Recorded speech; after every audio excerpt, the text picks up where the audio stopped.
It's about time that you're back here. I'm back. Jaco Booyens. We've missed you. Back on popular demand, legitimately. Because it's time to have a real intellectual conversation. So then Dan brings you back. No, it's amazing to have you here. Heavy topic today. We're going to dive into something that you have a particular opinion on and experience with. One, because you're a writer, but because you were one of the writers who wrote a screenplay for the feature film I'm Not Ashamed. And for those who don't know, the film I'm Not Ashamed is about the Columbine shooting. It's particularly about Rachel Joy Scott, considered the American martyr. She's the first victim of the Columbine shooting. Yeah. And we're doing this on the heels of the Uvalde shooting. But the angle I want to take with this today, and I think I told you for the show, I don't want to, I don't like just talking news cycle. So I don't want to go into, yes, the 40 minutes waiting to get into the school, the 12-minute shooting before. I want to do what you did when you researched to write the screenplay, I'm Not Ashamed, and the approach that you and the other writers took with Rachel's mom, working through Rachel's diaries. It was the approach from Rachel's perspective. What I would like to do today, and you did a lot of study on Dylan and Eric, I want to have this conversation about what is happening mentally. What did you discover in your research about Dylan and Eric, the two shooters at Columbine? Yeah, it was so interesting. Very honored. Writing a true story it's a heavy topic, this story, but there's a lot of pressure because you want to be as accurate as possible and honoring. I was blessed to have access to Rachel Joy Scott's journals with her friends, her personal diary. And, it's fascinating about Eric and Dylan, and I was the writer that focused on them. I had just finished 8 days at the time, and right after 8 days, I got the opportunity to look at this project, and I have always loved Rachel Joy Scott and her story, and the ministries afterwards. Just who she is amazing. So I was like, yes, please. I was 24 at the time, and I was the closest in age of the writers to these kids. So I focused on Rachel and Eric and Dylan, and a lot of their journals and videos were readily available and accessible online. So you could, and I really don't recommend this because it's a really awful, dark place. And I firmly believe, do not be fooled. Bad company corrupts good morals and character, and what we consume affects us. So for a year, I'm reading Rachel's diaries and journals and Dylan and Eric's diaries and journals and the friends, and it's a really dark place. Columbine was a really, really dark place, and you could feel it.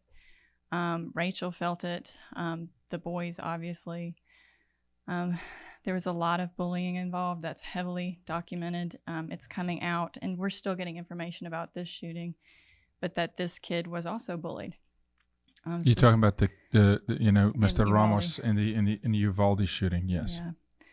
Yeah. So I studied also, like, of course, Columbine was a while ago, and I started researching this. This was in 2013, 2014 is when I focused on researching this and all the shooters at the time and before, and bullying was a consistency. I don't have firm evidence, and I'm not an expert. These were things that I noticed as a writer. Well, your research and reading their diaries. And I think one thing I want to pause on and just say before you go, and I don't want to interrupt you much today at all. Of course, I was there. We're married. You're going through this research. We just shot a film on sex trafficking, which is also so heavy. Super heavy, yes. And all of a sudden, I'm just walking in the house every day, and you're sobbing every day. You're crying. It's rough. And I turn, and here's Rachel's, diary open, and there's Dylan's stuff, and I actually forgot that it was a whole year of research. That's an enormous amount of consumption of very dark stuff. Something that struck me while you were talking just now that was different, and not that we should compare these things, but something that struck me that was different at Columbine is what you found. Columbine had a dark culture in the school. There was a demonic presence, but it was ongoing. It was. Versus an outside force coming in. It was darkness. Rachel felt it. She spoke about that in her diaries. Yeah. About, and even what she felt God called her to do, and how she was drawn to these misfit toys, if you could call it, right? She was really called to be a light. Her mission was, like, she had the handprint. As a child, she always had this thing of, in her diary, but it was even on a dresser from childhood. Like, these are the hands of Rachel Joy Scott that will someday change the world. And it's interesting because Eric was the ringleader. Dylan was more his follower. Dylan was more manic depressive. Eric is getting labeled a psychopath, but as the leader. But Eric would say some of the same similar things, how he wanted to change the world, but it was darker. It's very interesting from a writing perspective. I want to know how people got to where they are. Like, I do not believe you were born bad. What got you to that place? Yes. What are the influences, and what happened? What happened to you? Because I firmly believe with you, God does not make a serial killer. No. And I've heard that a lot in my life is just, they're just bad seeds. They're just bad eggs. And I'm like, no. Like, what happened? They obviously make choices. What's interesting with heroes and villains in a story writing perspective is they're like foils of each other. They both want to change the world, which is what I saw in Eric and Rachel, but she was like helping people where Eric wants to destroy people. And it's interesting, another thing they say about pain and trauma is, that's another thing with hero and villains, is they both experience pain and trauma, and the villain decides, I'm going to hurt everyone who hurt me, and the hero decides, I'm going to make sure nobody gets hurt like I was. So we go through life, and you're going to get hurt. Like, suffering is inevitable. You're going to get hurt. There's trauma.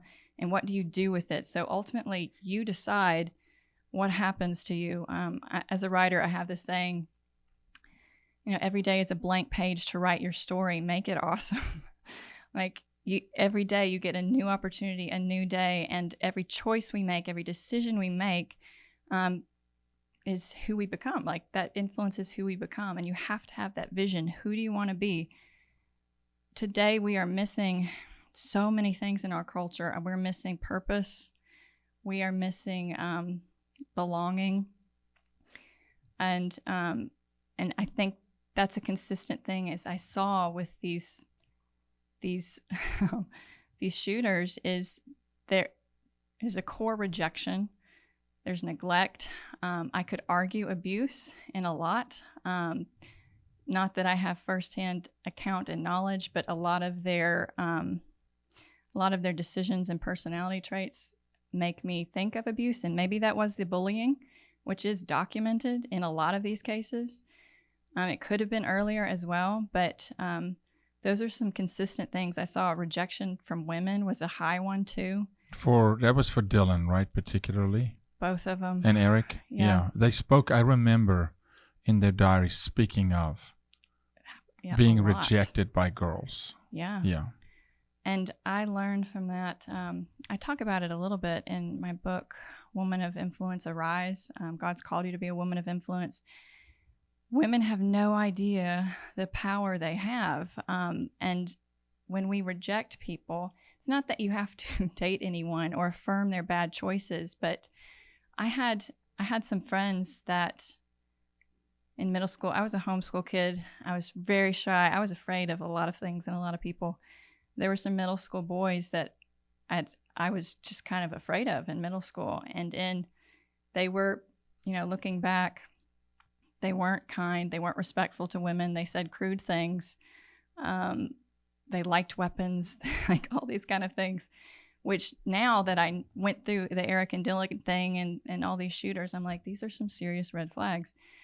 And those flags, and what you're saying, just when you reflect on your own life, and I think it's so important that when we do this, when something happens in culture like what just happened, whether it's COVID or this, and it becomes a national conversation. Yeah. I really encourage people to use introspection. Yeah. Stop just joining the gossip train in a news cycle and start looking inwardly, saying, hey, this happened for a reason. The kid was not born a serial killer. No. Something happened. There's always signs. Yeah. Always. It doesn't just happen. You don't just go do that. Mm-hmm. We miss so many signs in our own lives Yeah. that this is an opportunity, this shooting, Columbine, and we're going to learn a lot from you today about the psychosis or the psychological, position of these boys. But we should take these opportunities and look inward into our own families and say, are we seeing certain signs? Are we seeing a child who is behaving in a way where, we've just chalked it up as bullying, but maybe it's abuse. Maybe there was sexual abuse. There's abandonment. Why do peer groups change all of a sudden? Or if a child just radically gravitates towards violent video games, whatever, something happened. I always say something happened. People don't just change. Things change people. People make decisions, but you don't just change. It takes an event to really change someone's personality or character. Mm-hmm. And it could be abuse, abandonment, hurt, Well, neglect is the most powerful form of abuse. And I know I talked about last time how, especially in our teenage years, we're searching for belonging. Like it's one of our core needs is belonging. And so this loner thing is really unhealthy. And it's one of the things I know I'm encouraging my kids is reach out. If you see somebody alone, like be their friend. And so what happened with the boys in middle school that I was afraid of, and honestly, it was very easy to make me afraid too. So, but I didn't know any better as well. But once we got to high school, there was a group of girls that were like, hey, we're going to be your friends. And we just like brought these boys in with us and accepted them and made them our friends. And they became our protectors. And they changed. Did you see a behavioral change? And I met two of them later when we got married. Of course, I met them, and they're amazing guys. But it could have gone the other direction. Exactly. But they had people in their life in a social environment, so it wasn't parents. I don't know what went on in their home life, but they had peers, especially girls, that went like, "We're gonna you're part of our group. We're bringing you in. Let's do things together," and they became our protectors. So, and I love that. And I've seen a lot of them become successful later in life too. Keep that thought. I'm going to take a quick break. I love where this conversation is going, because this is the conversation that's not being had in culture today. I'm not seeing it. I did some scan the last 2-3 days, and I go, and it's all about police response time, and I get it. Yes. And I have my opinions on that. 100%. I can talk about the border. But I don't want to today. Today, I want to have a conversation about how these boys, men, predominantly men who become mass murderers and shooters, not exclusively, but predominantly, how did they get there? Because there were flags and signs missed by people very close to them, in this case in Uvalde also, right? And if we don't miss the signs, we can intercept these boys, like you just said, and bring them into the fold and help them and heal. So before we get there, let me take a quick break. Patriot Mobile is the only Christian conservative cell phone company in the United States that puts their money where their mouth is. They align with your values. They do not fund abortions. They don't align with Planned Parenthood. So if life, the sanctity of life, liberty, justice for all, and yes, the right to have free speech is important to you, check out Patriot Mobile. Dial 972-PATRIOT. Mention the bottom line. You're going to get free activation. And if you're a veteran, firstly, God bless you. Patriot Mobile, Glenn and the guys at Patriot Mobile are going to take really good care of you. Great cell phone service, but even better customer service. Check out Patriot Mobile, 972-PATRIOT. Mention the bottom line for free activation. Thanks to Patriot Mobile. Philippa. Okay. So let's go back a little bit. Just walk us through what you saw, what you can remember in the diaries, Rachel's diaries, Dylan and Eric's stuff. What did you uncover as far as the person, the pain, the hopes, the desires, the disappointment. Because you make a statement going, the villain and the hero is really on the same journey, just opposite direction. They make different choices. And you often talk about, Han Solo and Kylo Ren, or you talk about, it's the beautiful story. It's Jesus and Satan. They started at the same point in heaven, and Satan goes, I'm going to defy. I want to hurt because I was in. All of a sudden, he's cast out and he becomes the great deceiver, and Christ is the great redeemer. And so I think it all stems from that story. I'm also writing a book on calling people up into the heroes they're called to be. So we have Women of Influence, and I'm working on a book about, calling people up as heroes and how Jesus is the greatest of all heroes. It's no greater love than to lay down your life for another. Like, that's what makes us heroes. It's love, and that's what Christ did for us. But Rachel, what I was doing, I can look back and go, Rachel did that too. Rachel would go out. She'd go out to, in the movie, you can see Nathan Ballard, I think is the character's name. She goes out, and he was homeless and, didn't have food, taking care of siblings. And she goes out and brings him into youth group, helps find him a home. Like, she would reach out to people everywhere. Like, she was really good about seeing the loners. So I love that about her. But it's heavy. Yeah, and just as you, and thank you for just being real, taking a breath. We look at this shooter, and some people may give me a hard time for what I'm about to do, but I have to. Yes, now his fate is with his maker. God is the judge, and I don't know that boy had an opportunity now to give his life to Christ, to see redemption, because he lost his life in that's the decisions he made, and he is paying that price eternally.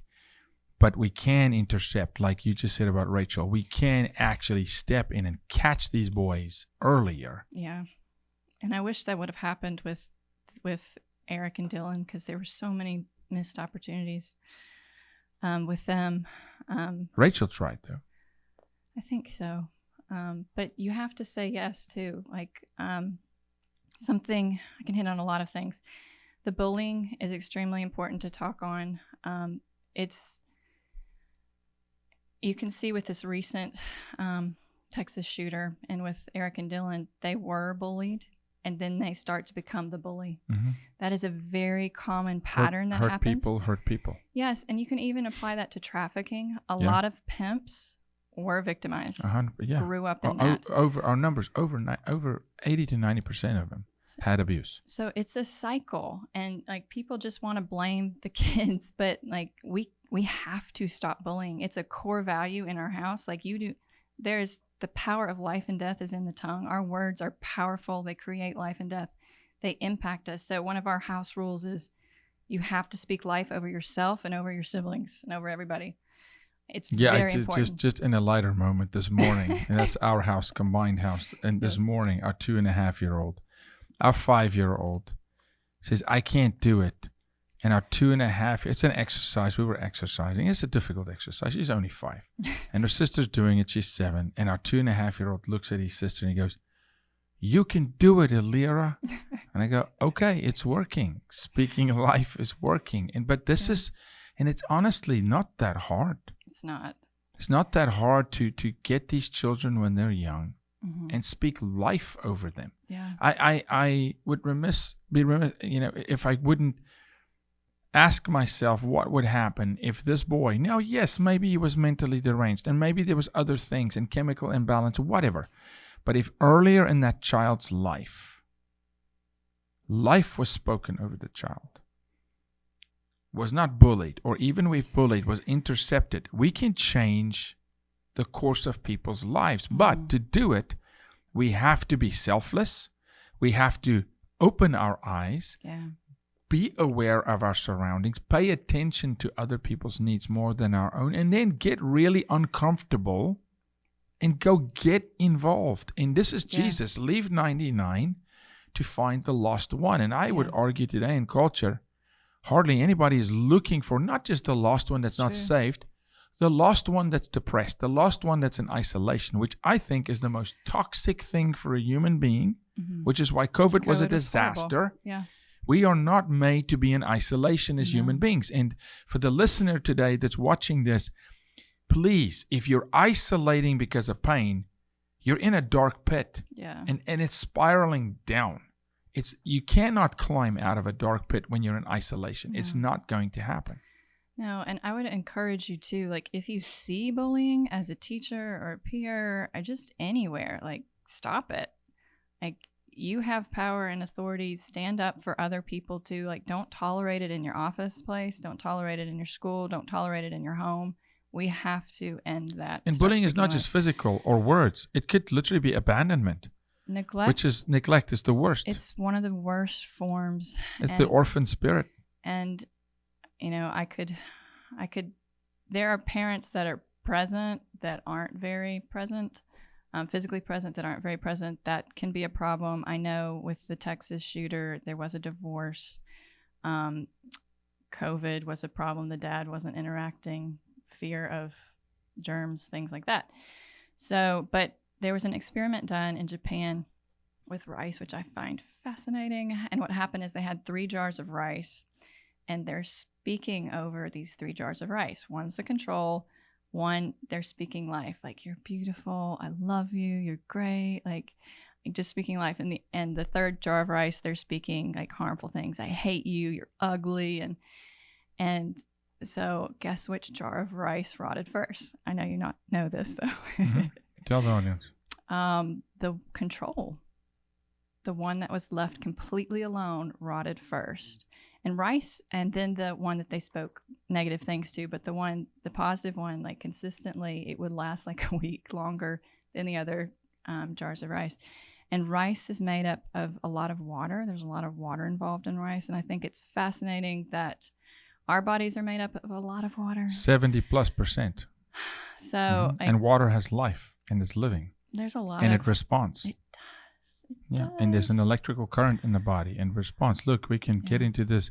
There's environmental factors. No, not climate change, global warming. Environmental factors. What you eat, what you drink, what people say about you. We are beings at a molecular level that vibrate and respond to everything. We do. Everything, right? A person. That's why when you walk past a person and you accidentally touch them, you feel something. It's not just you feel the skin. There's or love, the emotion, or anger, or you know, even bitterness, hate. There's a chemical reaction in the body that the brain then responds to, creates a hormone, an endorphin.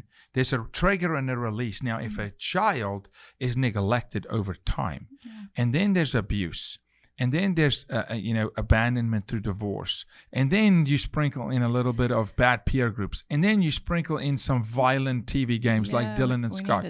We need to talk about that. You now have a recipe for disaster. Yeah. And it's not the gun. It's not the gun. I'm sorry. I've never found or met a gun that can shoot itself. It's human beings getting to such a dark place that ultimately, where we are as a culture today, and this is my biggest concern about our culture, as we fight sex trafficking, mass school shootings, whatever, right? It's the loss of value of life. That is the core of everything. In all of our issues, I absolutely believe we do not value life. And Mother Teresa has a quote, and I'm going to summarize it, that, when a mother can kill her child, what's to stop anyone from doing anything?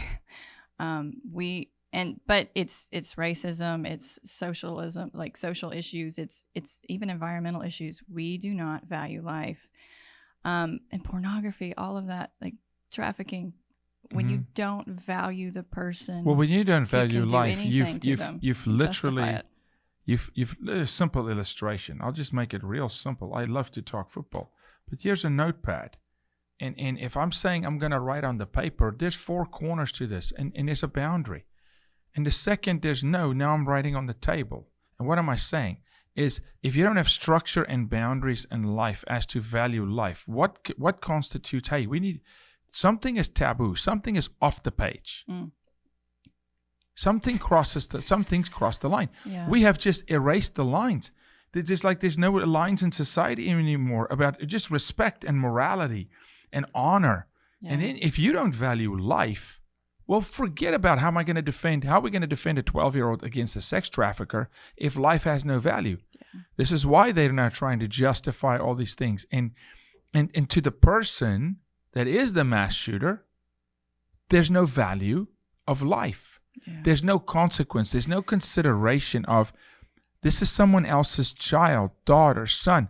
The very abused will start to abuse. Yeah, usually they feel so neglected and so abused. It's a cry for attention. What did Eric and Dylan write about this situation? About loneliness, abandonment, girls?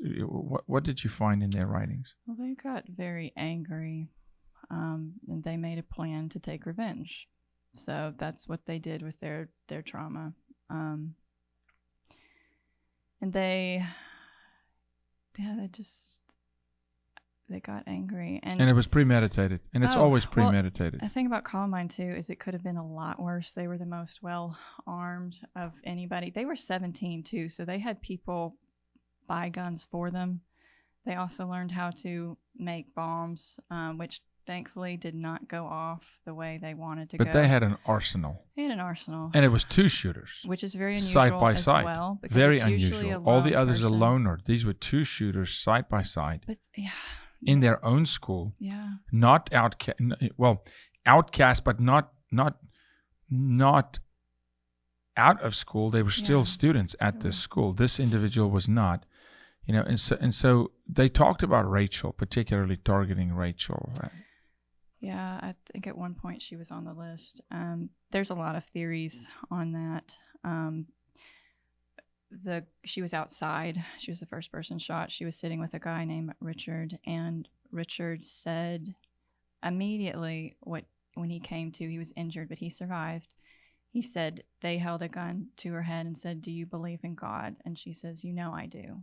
And they shoot her. But later he recants his statement, which happens a lot with trauma. Oh, absolutely. All the time. So I firmly believe that is what actually happened, because it's the first thing he said. And then you kind of block this stuff out to survive. It's a common thing that happens. So, those were some things that I saw. Oh, the violent video games I wanted to get back to. We do not be fooled. Bad company corrupts good morals and character. When you don't have any good influences in your life, no peer group, no belonging, no purpose, no vision. We're also consuming an exorbitant amount of entertainment, and a lot of it, most of it is horrible. Toxic, absolutely toxic. It's horrible. And Eric and Dylan, they also were very obsessed with the violent video games. They would pretend that it was Columbine while they were, playing these They were talking shooter about games. it, yeah. I think Eric even created his own levels in the game they were playing. But you're practicing it. You're practicing killing people in a game. It's a problem. It is really a problem to me. And I know people want to say, no, it's just fun, whatever. Just like people say porn's no problem. It doesn't hurt anybody. It is everybody. Yeah. It is causing a problem. It has a bad effect. Especially if you're doing that all the time, it's really, you are practicing shooting people in a game. Like, what? Well, look, it's no different than porn. Porn desensitizes, right? Yeah. And porn grooms. And so playing violent games where you're beating up, shooting cops, setting cop cars on fire. Yeah. I speak to all these game makers and say, you're complicit. You are culpable here. You are creating a generation that doesn't value life. Stop. Yeah. Why go create something? You're exploiting human beings. Mm-hmm. You're a groomer. You're basically a groomer of society for the destruction of society. Create games, yes, but create games that stimulates growth and help people and encourage people. Like Farmville or something where you can actually do something, right? But for the same reason horrors and thrillers sell, violent games sell. Now, we can say it's the gun. No, it's culture. Culture has influence on a human being. The human being gets into a place where they feel like they're ultimately alone. Eric and Dylan. Now, one of the 2 boys was really the leader and kind of coerced. Eric, Eric coerced Dylan. A little bit, yeah. I mean, they it say was Dylan had reservations, but he ultimately went through with it. Yeah. well. If some of the video footage we see, even his reservations, even when he's in the school, even pacing, and Eric is like, no, and then the reservation of the two of them, basically the pact they made, right, and it's interesting. to kill one another. Yeah, I've heard Dylan's mom she did a TED Talk about, it was really, I'm so summarizing this. It's a very interesting TED Talk she did, but she was saying how she couldn't believe what he had done until she realized, that he had killed himself, because she knew that he was depressed, and that was something that she had feared. Depression is anger turned inwards. It's interesting that a lot of these shooters, they're all men, they're all boys. I think that, and that's a way anger and aggression kind of works towards men. With suicide, women are more likely to attempt, but men are more likely to follow through. Yeah. So that's just a super interesting thing. I do want to talk to like the parents, and when you see something happening, like a lot of the parents are kind of, what I hear afterwards is they didn't know what to do, or they didn't know they were capable of it. But they saw something.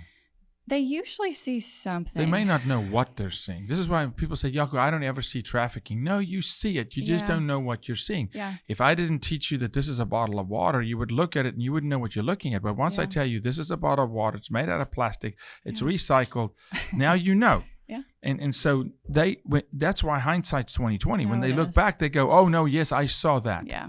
Because they get educated after the fact. Yeah, like that's coming out that the Texas shooter hurt animals. That's a very common thing that you see too. Absolutely. I use that as an example. I use it with atheists always. When someone tells me they're an atheist, I say, okay, if someone takes a stick and beats a dog to death in front of you, is that bad? And when the person goes, that's horrible, I go, you're not an atheist. You believe in good and evil. You just want control. You just want to play God, but you actually believe that there's evil, right? The person that goes, no, beat the dog, kick the animal, hurt the child, right? If you have no problem hurting anything, that's probably a big warning sign. I know Eric, for instance. And it comes up early, though. Eric, for instance, he cried when his dog died. Like he did not do anything to animals that we know of, that I know of. But that did, with the Texas shooter that's come out, definitely a warning sign. But there are warning signs. You're probably seeing something. I know the mother, the Texas shooter, they had sent the boy to grandmother's house because it was a hard living situation. They were trying something. So, I mean, I don't know everything. There's conditions. Yeah. But I just want to speak to parents, because this is one of the things that came up for me with depression is like, depression is anger turned inwards. I struggled with depression most of my life, and my parents were there. And for the most part, they did not see anything, didn't address anything. Maybe they chose not to, but there were some clear points where it came up and it came out, and like hardly anything was done. And it was just, okay, we're going to get through it kind of thing. Do you think it's because people just think, you know what, it'll work itself out, or they just don't know what to do? How do I deal with this? And then we let it be, and we play this kick the can down the road, and something will sort it out later in life, and then a kid walks into a school and shoots up a school. And you go, well, we could have intercepted this boy. Or so many people who commit crimes in this country at some point was formerly questioned by the FBI, was on some sort of a watch list, was taken off it, was on, antidepressants or whatever. I'm just telling you, I absolutely refuse to believe that a human being can just wake up one morning and just go do something evil. No. It's a progressive regression of them in a pit with numerous people in their lives witnessing the decline, not speaking up. Yeah, and I had a conversation with my father about this like way later. I do want to talk about a few of these things, but I asked him, because I was nationally ranked in track and field. I qualified to go to the Olympic Training Center, And at 16, I was with my dad because he was a coach, and we had a very strained relationship at the time. I had eating disorders. Like, I was not in a good place. And it came up, and they did a psych evaluation, and they were talking about it at the Olympic Training Center. Yeah. They did nutritional things, like all these things. And I'm like, are you seeing all these red flags? Like, there's a lot of red flags. And the psych evaluation comes out, talking to my dad, and she's like, you need to go to counseling, like right in front of my dad. And I'm kind of bawling because somebody's seeing me, somebody's seeing my pain, and he didn't do anything. He was right there. And I talked to him about it later, and I'm like, Dad, you knew. Why didn't you do anything? And he said something to the effect of, like, well, you were almost out of college. You were almost to college. I just thought it would work itself out.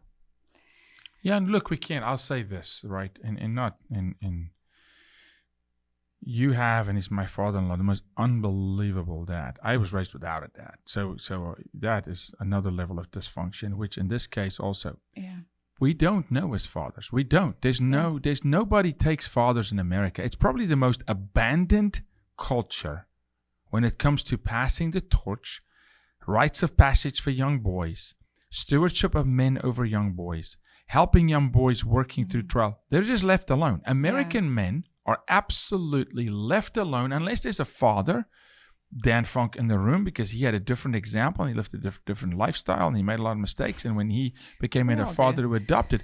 But American dads, for the most part, and I'm telling you, this is just a fact, are completely abandoned as young boys to just figure it out. Yeah, true. Just figure it out. Suck it up, deal with it, and just somehow magically now become a father of a teenage daughter, and now you got to magically know. No. It's not. No, we need to step in. Instead of having this perpetual conversation about the Second Amendment is important. It should stay.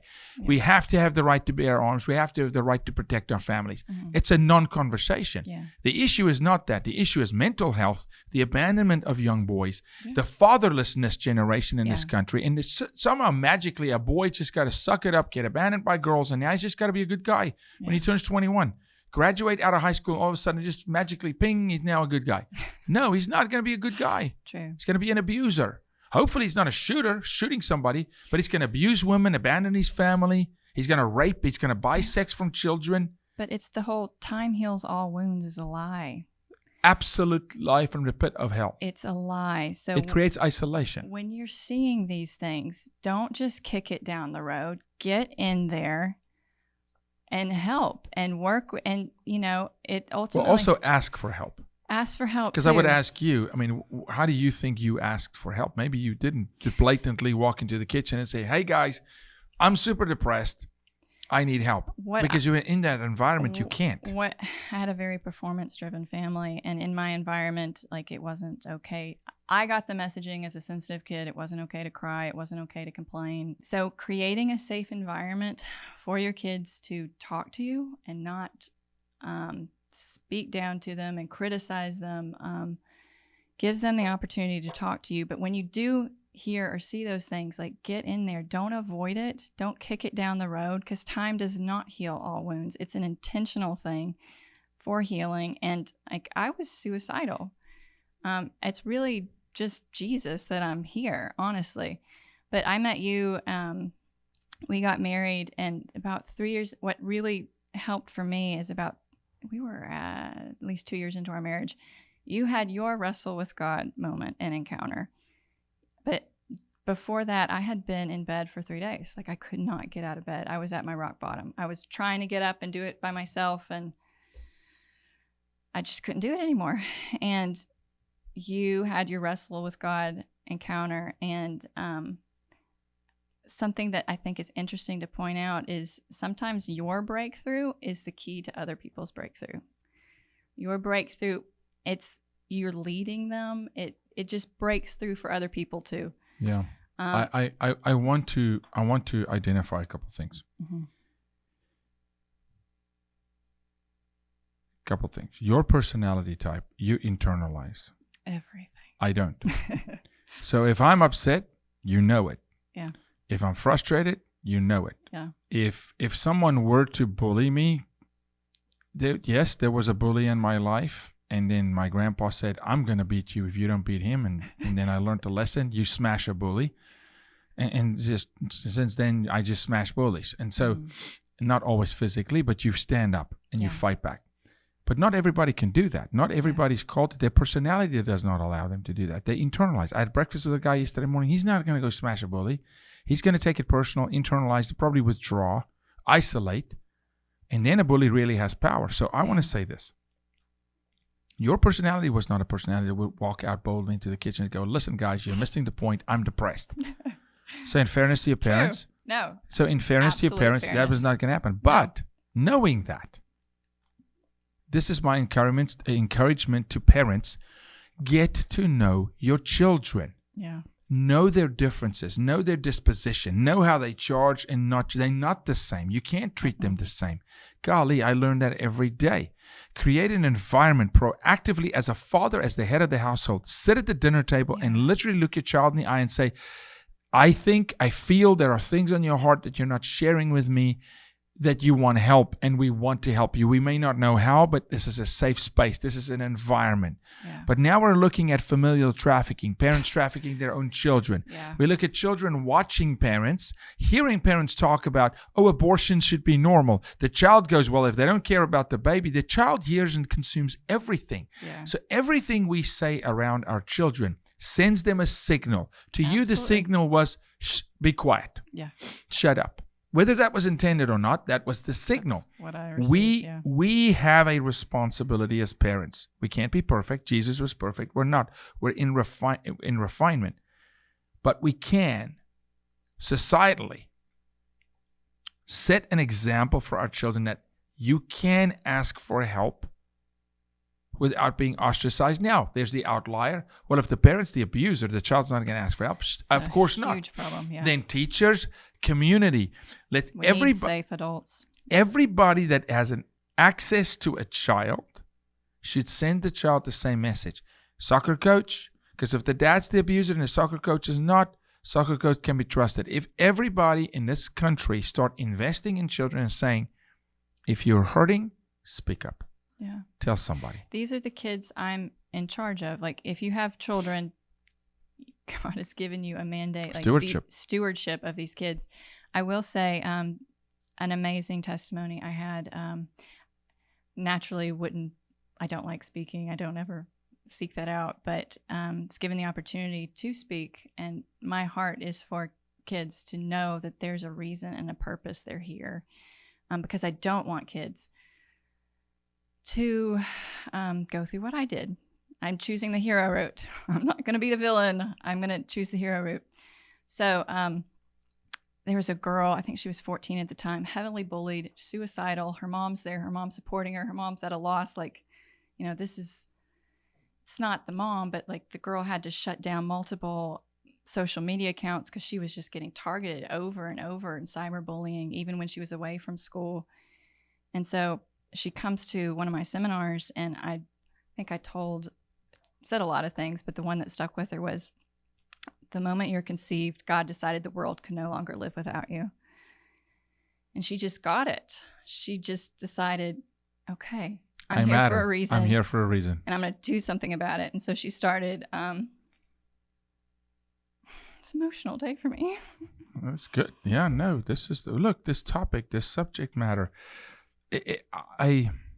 I'm having a really hard time. I mean, I'm really controlling myself in this conversation because I'm violently angry that we allow as society people to suffer, and we have very easy fixes. It's not billions of dollars. It's just attention. It's just a word of encouragement.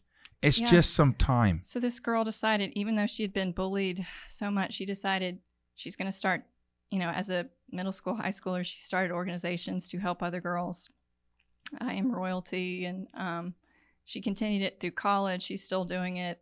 Their whole family is helping people that need help. I just love that. Yeah. No, it's not hard. It's not hard. And the reward and the blessing is incredible. You can't help another person and not be blessed yourself. Not that we do it for selfish reasons, but I look at, I remember back when you were going through Rachel's diaries and you were just in pain. I mean, it was painful to read. It was painful. Rachel, correct me here. Anything I'm saying wrong, and this is absolute honor to Rachel. And I love her mom and her too. family, her mom. This is not. So if I misquote, it's been a while since I've really focused on this, but help me understand. There was something, and it was a debated point. Was there or was there not something in Rachel's diaries where she believed she would not live past her 18th birthday? Yeah, multiple times. She wrote about this. Even a year prior to the shooting, she wrote this poem to God, kind of, and said, like, the world you created has led to my death. There were some journal entries that totally alluded to and wasn't that. there an entry about tears?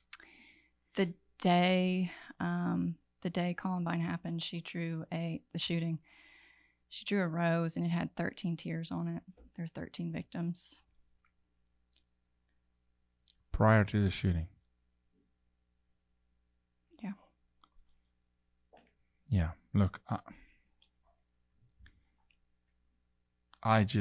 my level of frustration, my prayers have changed dramatically over the last 2 months. I'm asking serious questions. I mean, because I just can't get away from how selfish society has become.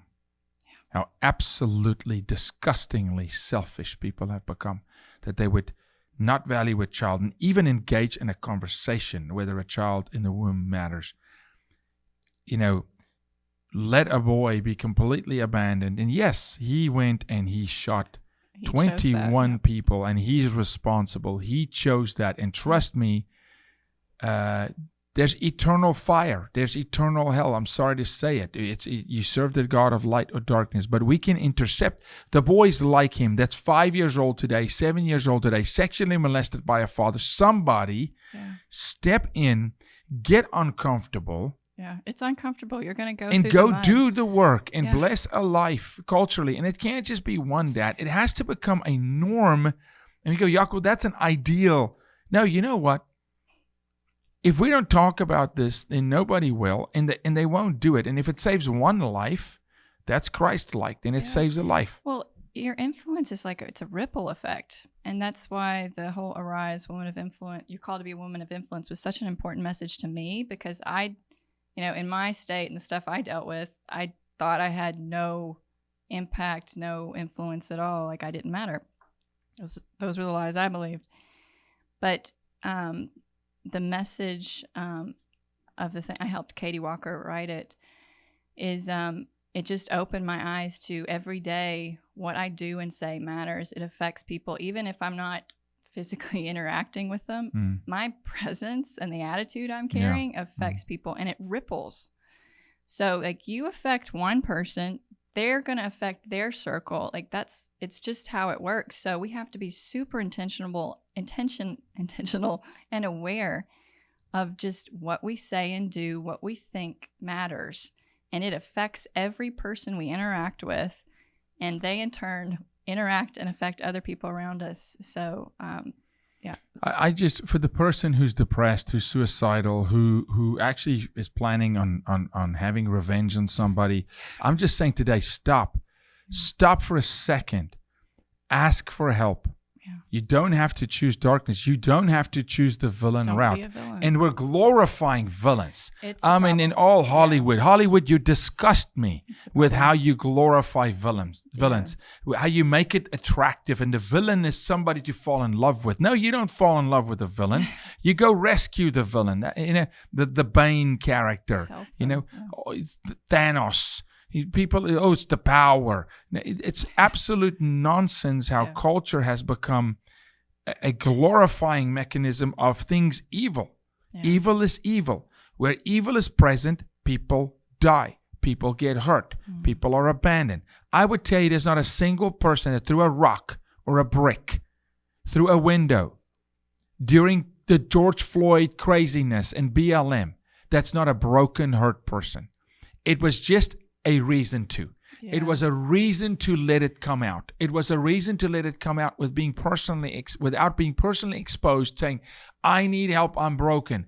Join a mob, burn a building down, hurt somebody in a crowd just to feel. Why do girls say they cut? They cut to do what? They cut to feel. Feel something. People are dying emotionally in silence. Yeah. So, for the one dying in silence, courage, speak up. Do not internalize. Mm-hmm. Do not isolate. It will consume you and ultimately, possibly, have you hurt other people. Yeah. We need community. So, and that's what was, you hit on this about COVID was so bad. And actually the riots happened a few months into COVID and the lockdowns. So that was another factor. But we need community. If you see somebody by themselves, bring them in.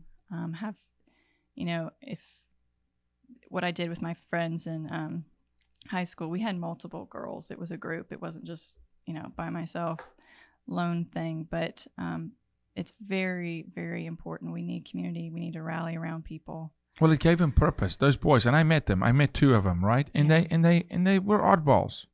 I'm an oddball. Yeah, and people would go, well, they are oddballs. And you know what? I think when I met them, they were still not even dating girls. But when I met them, though, first, one of them showed up at our wedding, and he couldn't believe I was white because, like, I thought you're marrying an African. I'm like, dude, did you not look at the pictures before you came to? But anyway, one of them, made a statement to me, and it was a statement regarding, no, these are our girls from the school, not like ours. We're dating. We protect these girls. Yeah. When they go somewhere, we go with them, and I think that's what they ended up doing. Yeah. And it's a sense of belonging. It's a sense of purpose. It's acceptance. Yeah. Right? I mean, you can do so much with acceptance. You can corrupt somebody by just accepting them and pulling them into the darkness. That's what Eric did with Dylan. And that's what happens with a lot of cults too. So, because we're looking for belonging, we're looking for acceptance. So it's easy. And, I could argue there's some extremist leftist groups that are totally pulling the broken and hurt people. Like, here's your sense of belonging. They're targeting the hurt. Here's your purpose. So we have to combat that. We're glorifying crazy. They're targeting the broken ones. They're literally. Yeah, and they need belonging. They need purpose. They need healing. Our nation is full of a lot of broken But who people. doesn't? Please, can the person that's never needed healing raise your hand? There's not one. There's not a single one. I will say inner healing and deliverance was huge for me. We need people. We need people to step in. Yeah. Without coaches stepping in, without a mother that steps up as a single mother. I did have people that stepped in. My mom. We will all fall. Yeah. Pastors, prayer. I mean, this is even look. You may not be able to give a homeless guy a car or a house or even a meal. Some of the homeless guys, I try to give them meals and they don't want meals because I know they're addicted and they need cash for drugs. But I tell you what I can do. And that's something they can't stop. Because I had a homeless guy recently. I said, hey, man, can I buy you a meal? And he cussed at me. I was like, I don't want a meal. I need your money. And like, no, I can't. I'm not going to give you money, but I'll buy you a meal. So he stopped me from giving him a meal, right? Wow. I still bought a meal, but he wouldn't. Yeah. He tossed it, right? Wow. Which was okay. But what he couldn't stop me from was speaking a word of blessing over him, was speaking purpose over him. He can't, I caught him by surprise, and his ears heard it. They heard it. And as long as we just keep pouring into people, even when your child is not feeling good and they come home and they're depressed, you just keep going at it. You just speak words of encouragement, read the word of God, speak life over them. When they're really desperate and low, they must have a glimpse of a moment where they go, I think I can call John. I think I can call Jaco. I think Jaco's walk with me has shown that if I call him, he'll listen. Yeah. He won't abandon me. He won't reject me. He won't, judge me. So we need to position ourselves in people's lives consistently so that when they hit rock bottom, they do have a final call to make versus, you know what? Kill themselves or just, hey, go hurt other people. Yeah. Right? And it's such a disaster to me, suicide. Which hurts a lot of people too. Which this kid, he knew. I mean, he knew. There's not, no way he considered that he was walking out of that school by himself, alive. So they're so desperate and low that you want to tell me that a human being gets so lonely that they can't call anybody, nobody. And 7 billion people on a planet, they feel like now, many people may say, hey, we tried and they rejected it. Yes, you have to accept it. I get that. And yes, we have serious mental disorders in our country. But I would argue it didn't start as a mental disorder. It started as abandonment, as abuse, and we push people into society and we glorify evil in this culture. And we bully. And it's we demonic. tear down. And it's demonic. give them entertainment that just gives them fantasies of revenge and killing people. Take a couple minutes and just talk through anything that you want to impart based on your studies of Dylan and Eric and in Rachel. Anything that's on your heart. Every day is a blank page to write your story. You choose who you become with every decision you make. Choose to be the hero. Everybody's got trauma. Everybody's got pain.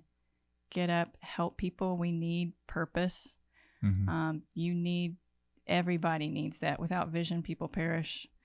So we need to have that purpose that is bigger than ourselves, bigger than, just some goal of something you want to do, but helping people make a difference, make an impact. And you making that choice influences everybody around you. And if you're seeing people that are hurting too, like you need to get healthy too. Your breakthrough will probably affect and help them too. But get into the mud with them. Don't kick things down the road. Don't ignore it.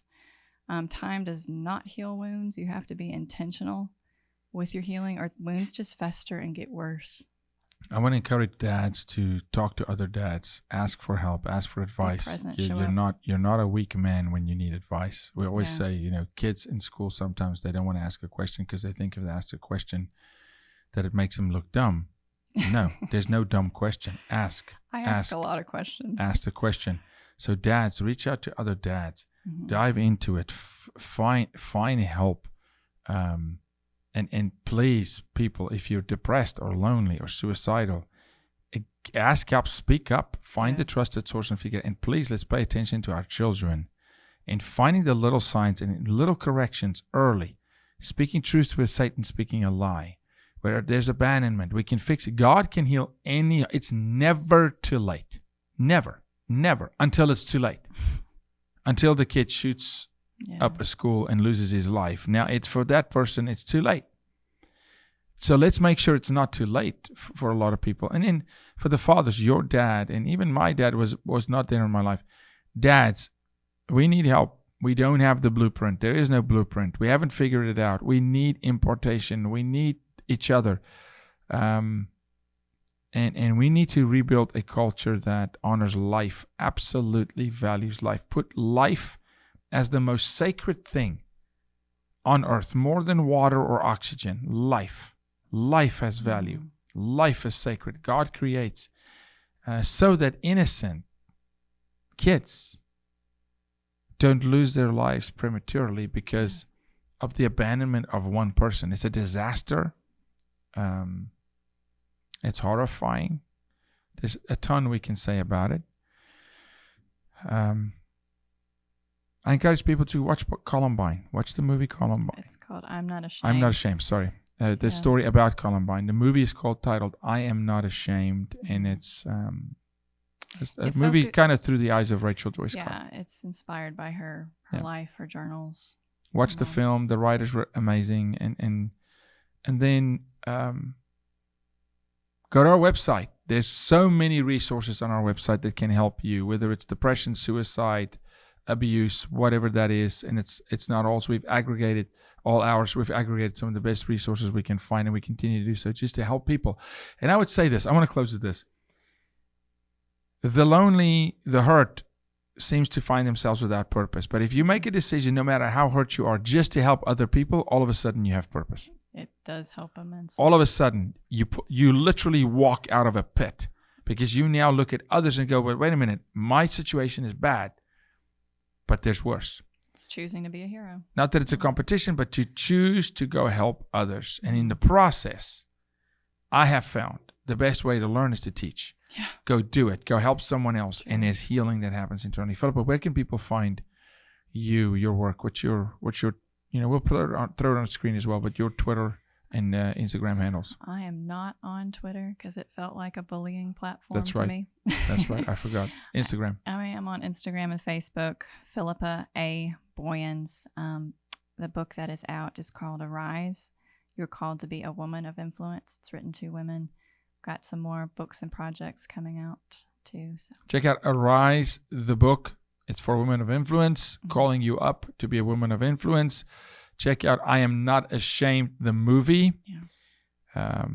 Maybe it will be a bit of a difficult watch in the aftermath of what we just went through, but let's use this moment of great sorrow in our nation to actually do something that can really move the needle versus having some Second Amendment conversation, which is completely frivolous, which will produce nothing. It's just going to divide people. The real conversation to be had is how do we invest in our children and identify the one that's hurting today when he or she's 5, 6, 7, 10? How do we stop the sexual abuse of children? How do we stop, bullying? And bullying is not just physical, it's emotional, mental, and as you said, most importantly, neglect. Yeah. Neglect is terrible. Mm-hmm. And so I always say this, a stray dog bites. It's accurate. You abandon an animal, it's going to fight. Yeah. It's going to fight because it feels like it's alone. Everything and everybody's an enemy. Yeah. A child and a human being is going to behave the same. A little love, a little nourishment, a little protection. And all of a sudden, the walls come down, healing comes in. And yes, my firm belief, Jesus Christ can come in and heal that heart and turn the greatest evil into the greatest person who fights for others and lay their lives down for a stranger, never mind a friend. Mm-hmm. So God bless you. Thanks, Philippa. Great insight. Appreciate you. Thanks for having me. Talk to you guys next time.